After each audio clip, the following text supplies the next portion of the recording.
কার্শিয়াংয়ে দুধিয়ায় ভয়াবহ আগুন, ভোর রাতে ভস্মীভূত পরপর দোকান।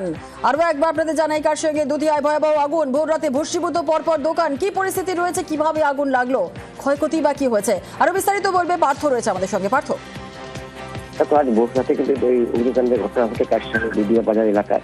সেখানে দুটি পরপর ফাস্টফুডের যে দোকান, সেই ফাস্টফুডের দোকানে কিন্তু অগ্নিকাণ্ডে একদম সম্পূর্ণভাবে ভস্মীভূত হয়ে গেছে এবং আগুন লাগার পরে কিন্তু দুটি দোকানের সব মিলিয়ে প্রায় পাঁচটি কিন্তু গ্যাসের সিলিন্ডার বিস্ফোরণ হয় এবং এতে কিন্তু কেঁপে ওঠে দুধিয়া এলাকা।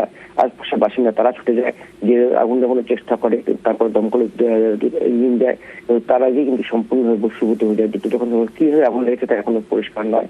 স্থানীয় বাসিন্দাদের যেটা দাবি, শর্ট সার্কিট থেকে হয়তো আগুনটা লেগেছে এবং ক্ষয়ক্ষতির পরিমাণ এখনো জানা যায়নি। স্থানীয় দ্বিতীয় সভাসদ তিনি কিছুক্ষণের মধ্যেই ঘটনাস্থলে পৌঁছাবেন।